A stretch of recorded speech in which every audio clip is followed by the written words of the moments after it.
నమస్తే రమగారు. నమస్తే జయ. రమగారు, తామరాకు మీద నీటి బొట్టులాగా ఉండాలని చెప్తూ ఉంటారు. అసలంటే ఏంటి? అలా ఉండటం అంటే ఏంటి? యాక్చువల్‌గా జీవుడు తామరాకు మీద నీటి బొట్టు. ఇదే పదం. ఈ తామరాకు మీద నీటి బొట్టు అంటే తామర ఆకు ఎక్కడుంటుంది? నీళ్ళల్లో ఉంటుంది. ఆ! దాని పైన ఒక నీటి బొట్టు పడితే అది అటు ఇటు ఎలా కదులుతుందంటే నీరు తాలూకు గుర్తులు ఆకు మీద ఉండవు. అవును. అది పోతే పోతుంది.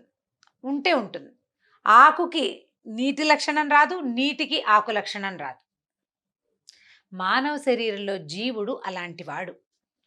పూర్తిగా వేదాంతం చేయాలి. హుహు. మనం ఏంటంటే ఏదో ఒక సమస్య ఒక సిచ్యువేషన్‌లో ఉన్నామనుకో, అంటి ముట్టనట్టుగా ఉండటం. ఏది మనకు తెలిసినట్టు ఉండదు, తెలియనట్టు ఉండదు. మన దారిన మనం ఉండటం సిచ్యువేషన్‌గా నడిచిపోతూ ఉంటే అలా వాడతాం. తామరాకు మీద నీటి బొట్టల్లే అక్కడున్న చెత్తలేవి అంటించుకోకుండా వీళ్ళ దారిన వీళ్ళు అవును. పని చేసుకొని, వీళ్ళ పని వీళ్ళు చేసుకొని వచ్చేస్తున్నారు అని. నిజానికి అది పూర్తి వేదాంతపరమైన లాంగ్వేజ్ అది. ఇప్పుడు మనం ఉన్నామా? హ్మ్. ఇప్పుడు ఏదో ఒక ఎండ్ ఆఫ్ ద డే ఈ డే ఎండింగ్‌లోనో, ఇంకో డే ఎండింగ్‌లోనో వెళ్ళిపోతాం మనం. అంతే. ఇప్పుడు ఇందులో ఉన్నది ఈ నీలం రంగు చీర గాని, ఈ బుట్టలు గాని ఏమైనా నేను చేత్తో పుచ్చుకెళ్తానా? వెళ్ళను. ఏది ఇక్కడి నుంచి ఒక్క విషయం కూడా జీవుడితోటి బయటికి వెళ్ళదు. ఎందుకెళ్ళదు? ఇవేవి అతడివి కావనమాట. మనం తీసుకురాలా. మనం తెచ్చుకోలేదు. మనం ఒక జ్యోతిగా వచ్చాం. ఒక బొమ్మలో పెట్టబడ్డాం. బొమ్మ నడవడానికి మనం ఉపయోగపడతాం. మనం ఉండడానికి ఈ బొమ్మ ఉపయోగపడుతుంది. బొమ్మ, మనము ఈ 2 తామరాకు, నీటి బొట్టు. వీళ్ళు దానికి గాని, దానికి వీళ్ళు గాని ఏ రకంగానూ ఉపయోగపడరు. ఇది గాని శరీర పతనం జరిగాక దీంతోటి వాడుండడు, వాడితో పాటు ఇదెళ్ళదు. వెళ్ళదు కదా! అలాంటప్పుడు ఏం చేయాలి? మనం ఎవరితోటి వెళ్తాం? భగవంతుడితోటి వెళ్తాం. పరమాత్మతోటి వెళ్తాం. అతడితోటిగా ఉండాలి మనం. అతనితో ఉండేలాగా ప్రవర్తించాలి. ఇప్పుడు ఏం చేస్తాం? ఏదో ఒక ఇంట్లో పుడతాం. చిన్న పేదింట్లోనూ జీవుడే. పెద్ద ఘనమైన అంబానీలు, అదానీల దగ్గర పుట్టేది జీవుడే. జీవుడే. అక్కడ ఘనతగా సాగుతుంది. చంటిపిల్ల పుట్టకముందే వాడికి ఒక రూము, వాడికి ఒక ఇది, వాడికి ఓ ఇద్దరు ఆయాలు, ఒక 4 కార్లు ఏర్పరిచి పెడతారు. ఏవీ లేదు. అమ్మమ్మదో, నాయనమ్మదో పాచీర ఉయ్యాలగా పుట్టేవాడు ఇంకొకడుంటాడు. వాడైనా, వీడైనా ఆ పుట్టినరోజున ఒకటే రకంగా పుట్టారు. పోయే రోజున ఒకే రకంగా పోతారు. ఈ మధ్యలో ఉన్న నాటకం అంతా ఎవరిది వాడిదే. పరిస్థితులు ఆడిస్తాయి అవి. వాడు ఏ సిచ్యువేషన్‌లో ఆ జీవుడు జన్మించాడో దాన్ని బట్టి ఆడుతుంది తప్ప వాడిది ఏముండదు. అదే నువ్వు అంబానీ ఇంట్లో పుట్టిన చంటి పిల్లాడిని తెచ్చి ఎవరైనా నేల మీద వాళ్ళ ఇంట్లో పెట్టేసావనుకో, వీడికి ఈ మట్టి లో పొరలాడుకుంటూనే ఆ పాతగుడ్డ ఉయ్యాలతోటే బతుకుతాడు. డిఫరెన్స్ ఏమిటి? పరిస్థితులే కదా! వాటికి ఎందుకు ఇంపార్టెన్స్ ఇవ్వాలి అసలు మనం? వాటికి ఇంపార్టెన్స్ ఇవ్వక్కర్లా. ఎంత సింపుల్‌గా చెప్తున్నారు రమ్మగారు. నిజంగా వాటికి ఏ ఇంపార్టెన్స్ ఇవ్వక్కర్లేదు. మనం ఏంటంటే తెలియక మనం ఏం చేస్తామంటే మాయలో పడి ఇది మందే అనుకుంటాం. ఇదంతా మనమే అనేసుకుంటాం. సమస్తం మందే. నా వల్లే ఇది నడుస్తోంది అనుకుంటాం. ఒక్క క్షణం భగవంతుడు నిన్ను వదిలేశాడా? ఒకే ఒక్క క్షణం నిన్ను రా అన్నాడా? ఏమీ లేదు. యథాపెథగా జరిగేదంతా జరిగిపోతుంటది. నువ్వు ఉండవు సీన్‌లో. నువ్వు ఉండని సీన్ కోసం నీకెందుకు తాపత్రయం? ఎందుకు అంత హైరాణ? దేనికి ఇంత వెంపర్లాడుతాం మనం? ఈ గొప్పంతా మనదేననుకుంటాం. ఇప్పుడు ప్రపంచం మనదేననే బతకాలి మనం ఎవరైనా సరే. మనదనుకోపోతే ఎంతసేపు ఆ! వైరాగ్యంగా ఉంటే ఎలాగా? మనదనుకోవాలి. కానీ మనమే ఇదంతా అని అనుకోకూడదు. హ్మ్. పాయింట్ అర్థమైందా? యెస్. ఇది మనదే. ఈ అమ్మ, నాన్న మనవాళ్ళు. ఈ ఇల్లు, వాకిలి మనది. ఈ ఉద్యోగం నాది. నేనిక్కడ ఉద్యోగం చేస్తున్నా. వీళ్ళిక్కడ మనకో 10,000, 25,000, 50,000, 1,00,000 ఇస్తున్నారు. దీంతో నా జీవిక నడుస్తోంది. నేనెక్కడ పని చేస్తున్నానో వాడికి న్యాయం చేయాలి. నేను వాడి దగ్గర నుంచి తీసుకుంటున్నాను గాబట్టి. అని నువ్వు ఒక రకంగా ఆలోచించేసి ఇలా వెళ్ళావనుకో, ఇది నడుస్తూ ఉంటుంది. నేను గనక లేకపోతే కంపెనీ మూసుకుపోతాడు తెలుసా అన్నావా? నిన్ను మూసేస్తాడు ముందు భగవంతుడు. నీకు రాకూడనిదేంటంటే, అహా! నేనే సూపర్ అన్న ఫీలింగ్ రాకూడదు. నా వల్లే ఇదంతా నడుస్తోందన్న భావన ఉండకూడదు. ఎందుకంటే ఉండొచ్చు నేను పెట్టుకుంటావు, నువ్వు ఏం ప్రయోజనం ఏం లేదు.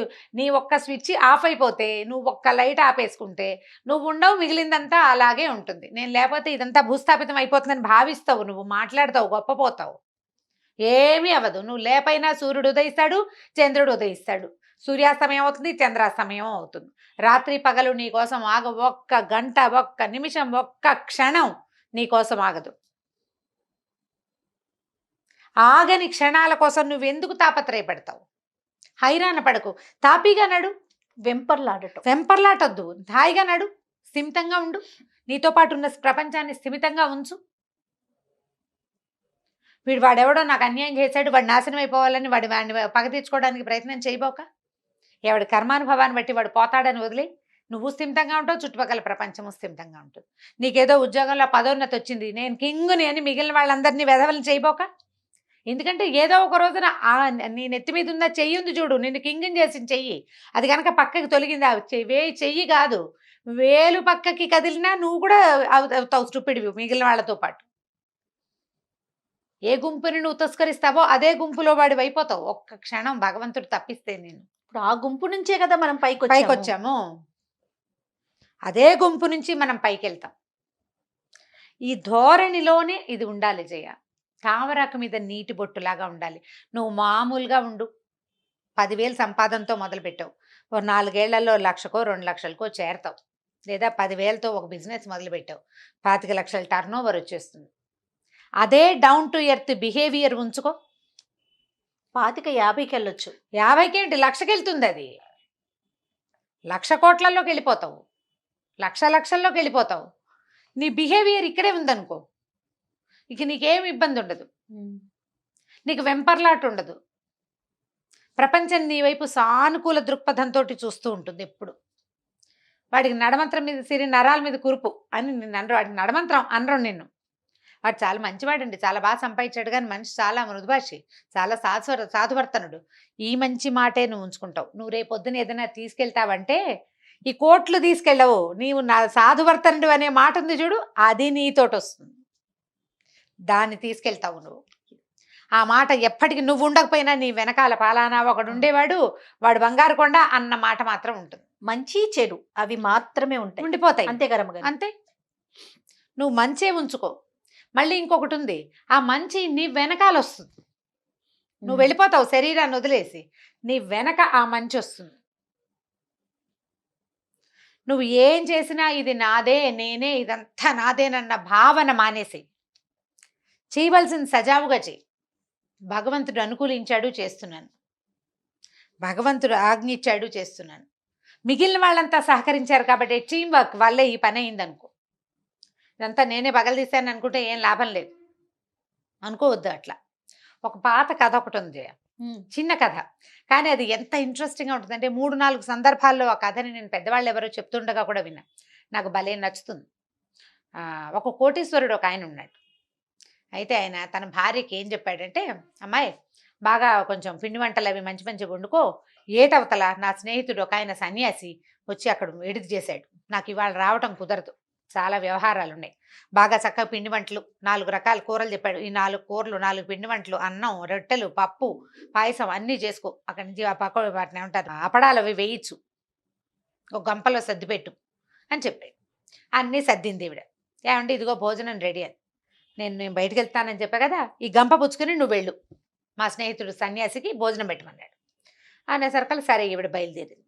వీళ్ళు ఇల్లు నుంచి ముందుకెళ్తే ఒక ఏరు అడ్డం వస్తుంది, ఆ సన్యాసి ఏటవతలున్నాడు, ఏరు పొంగుతోంది.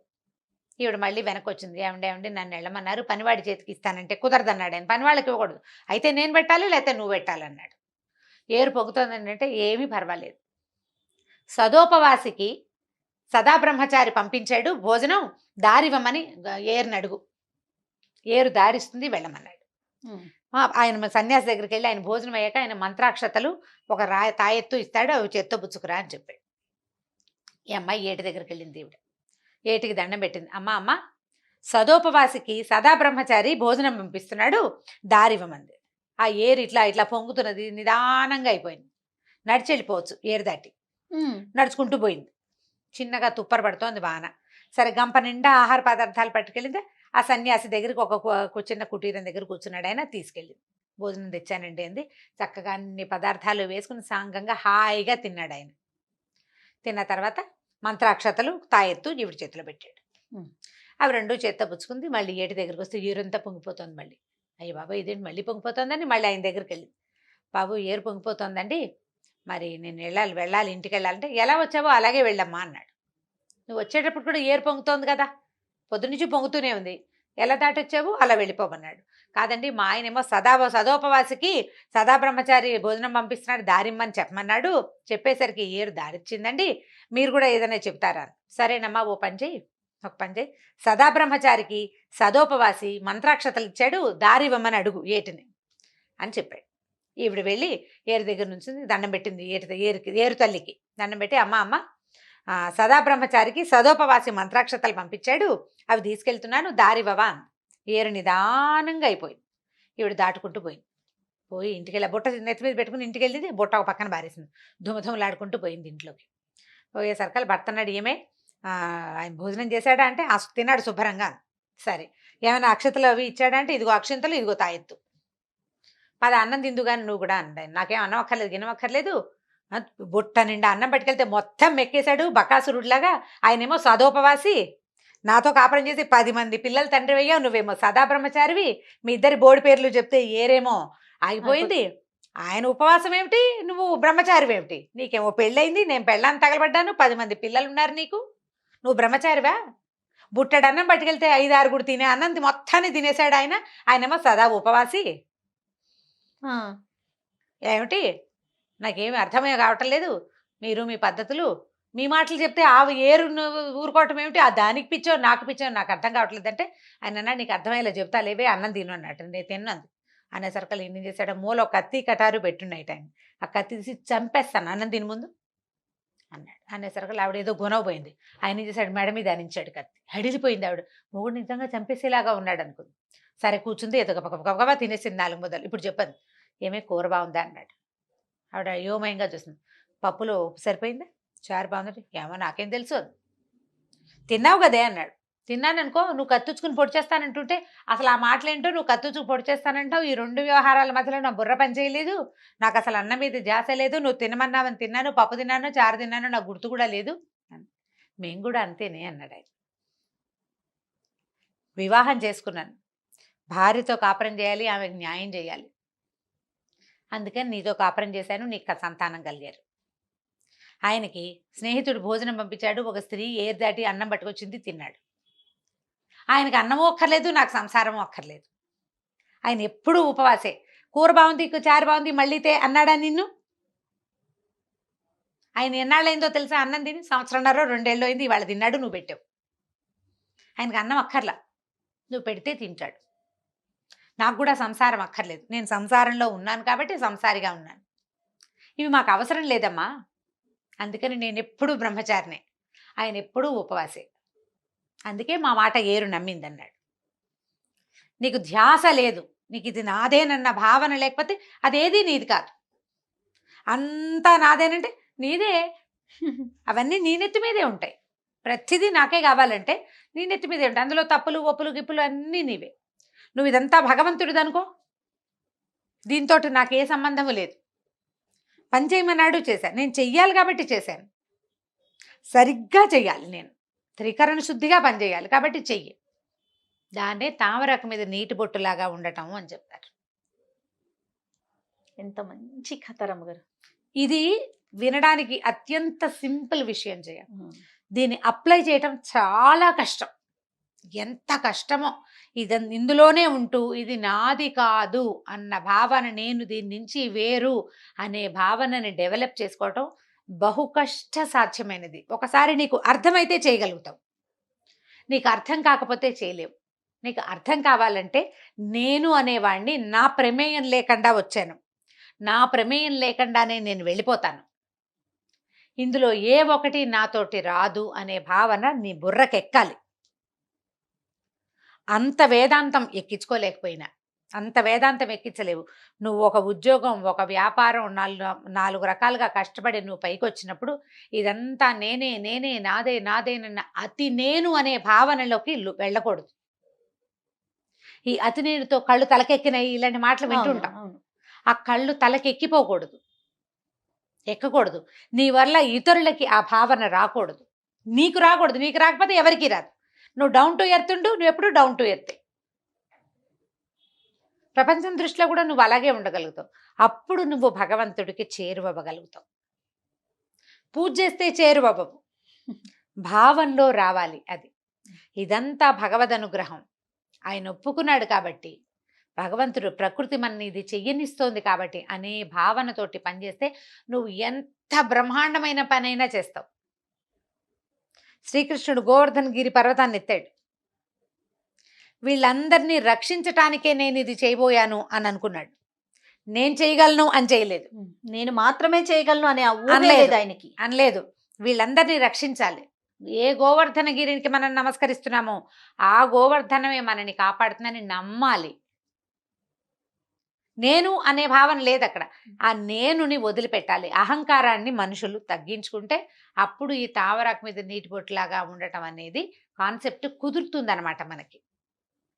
చిన్న విషయానికి ఎంత అర్థం దాగుందండి. అదే కదా, మనం దాన్ని అన్నిటికీ వాడేసుకుంటాం. అన్నింటికి వాడేస్తాం. అద్భుతం రమ్మ గారు, సూపర్. ఖచ్చితంగా నేర్చుకోవాలి, నేర్చుకోవాల్సిందే. ప్రాక్టీస్ చెయ్యాలి అది. ఉమ్, అంతే కదండి. అవును. అది ఒక రోజుతో వచ్చేసేది కాదు, ఒక కాదు. క్షణంతో కాదు. నిరంతరం ప్రాక్టీస్ చేస్తూ ఉండాలి. మనకి మనం ఆలోచించుకుంటూ ఉండాలి, ఉండాలి. నేనేం చేస్తున్నాను, ఎట్లా వెళ్తున్నాను. అవును. సూపర్. నమస్తే. నమస్తే జయ. ఇక ఈ వీడియో కనుక మీకు నచ్చినట్లయితే లైక్ చేయండి, షేర్ చేయండి. మరిన్ని ఇంట్రెస్టింగ్ వీడియోస్ కోసం మా ఛానల్ని సబ్స్క్రైబ్ చేసుకోండి.